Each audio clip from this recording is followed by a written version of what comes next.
Kampus ini dibangun di lahan seluas kurang lebih 5 hektar dengan luas bangunan 7.700 meter persegi. Dengan spirit pada waktu itu adalah kita memiliki kampus mandiri yang bisa digunakan oleh mahasiswa dengan keperluan untuk riset. Di kampus ini nanti akan bertemu ilmu pengetahuan, teknologi, dan kearifan lokal yang kemudian kita sebarkan pada masyarakat sekitar.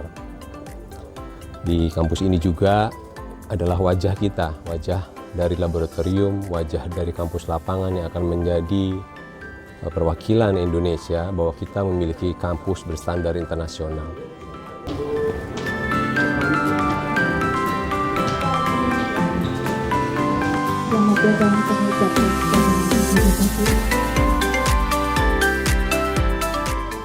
Di kampus lapangan ini tidak hanya fasilitas yang mumpuni, tetapi kondisi geologi yang unik yang menjadi kekhasan di daerah sini yang tidak dimiliki di tempat lain. Itulah keunggulan kampus Loulo Karangsammu.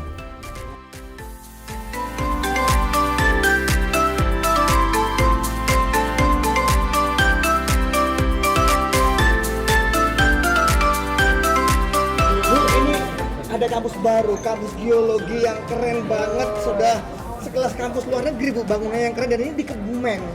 Gimana pendapat Ibu dengan adanya kampus ini, Bu?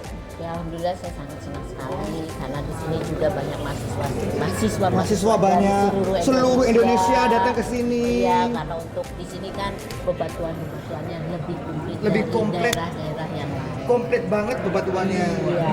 Sesuai namanya Kebumen ya, Bu ya. Iya, Kebumen. Kebumen.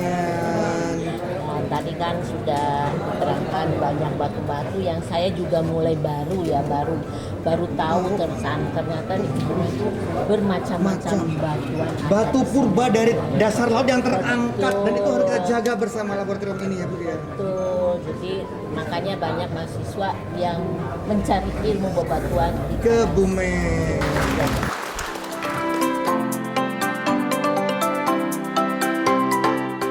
Saya pun berharap kampus ini bisa berkontribusi dan berkolaborasi dengan Geopark Kebumen.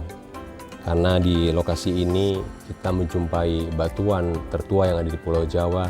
Di kampus ini kita menjumpai batuan yang berasal dari lantai samudra, batuan yang berasal dari kedalaman palung.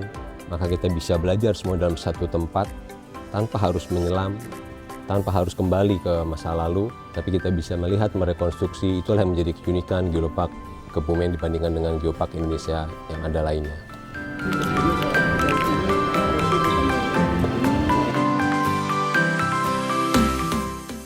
Ini jadi sangat penting, dan ini peristiwa hari ini sebetulnya mungkin peristiwa bersejarah nih, karena kita akan kemudian tadi udah akan bicara akan bikin MOU dengan Kabupaten Kebumen untuk berbagai hal, tadi mulai masalah konservasi, pemberdayaan masyarakat, sampai perencanaan pembangunan Kebumen.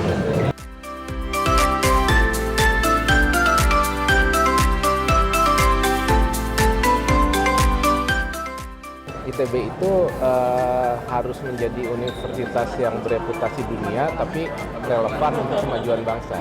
Nah, itulah unggul dan berdampak. Nah, disinilah tempatnya gitu.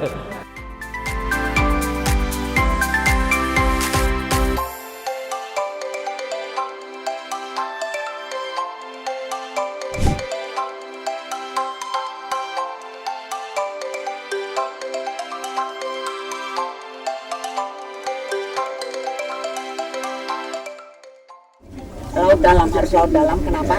Ini teori lama ya. Karena arus itu 6 bulan sekali berganti. Jadi memungkinkan kondisi air itu selalu pada kondisi pH ini.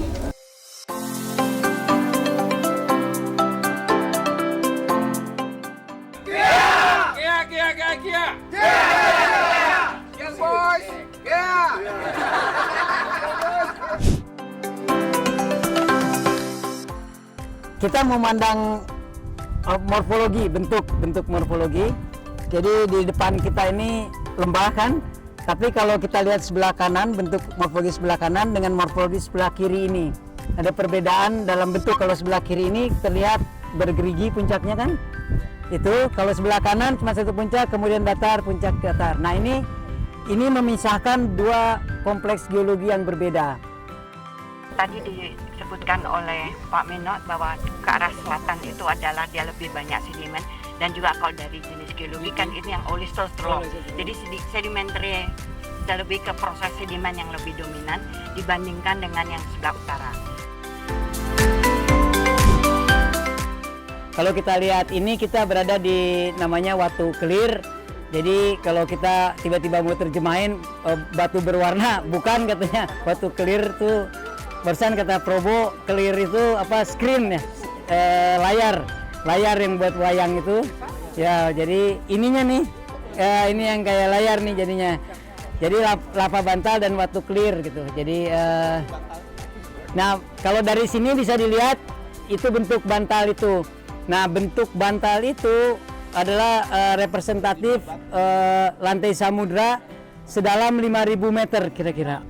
Jadi ada gunung api bawah laut mengeluarkan lava di kedalaman sekitar 5.000 meter, dia akan membentuk lava bantal ini. Kemudian di depannya ada yang warna merah ini, merah pink ini adalah perselingan antara Rijang dan Gamping Merah. Ini adalah juga menandakan karbonat compensation depth.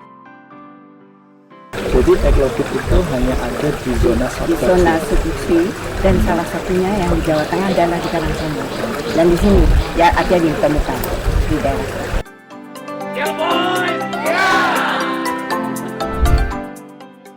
Tadi kita sudah melihat pelolava. Kalau kita bicara pelolava, kemudian kita bicara ini serpentinit, sebenarnya bagian dari ophiolite. Jadi bagian dari ophiolite ini. Jadi di dalam ophiolite itu ada basalt, kalau dari atas ya, ada basalt yang pelolava tadi. Kemudian batu gamping Rijang itu yang paling atas. Jadi kalau kita bicara ophiolite dulu, ada basalt, kemudian ada diabas, ada gabbro, kemudian peridotit, serpentinit. Itu sequence, itu adalah urut-urutan dari yang namanya ophiolite. Dan paling atas ada sedimen yang tadi batu gamping Rijang. Nah, di sini kita melihat bagian yang serpentinit.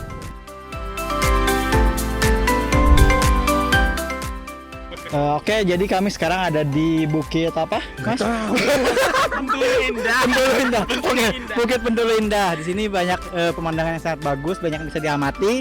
Ada hutan pinus yang juga bagus sekali untuk pemandangannya. Lalu untuk di belakang kita bisa melihat morfologi yang sangat indah dari kawasan Karangsamung ini. Jadi di sini merupakan objek wisata ataupun objek yang bisa diamati dengan cukup menarik dan juga sangat layak untuk dikunjungi. Bendul Indah. Orang lain.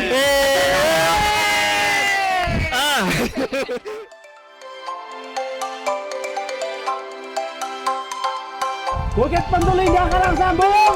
Orang lain. Gabungan.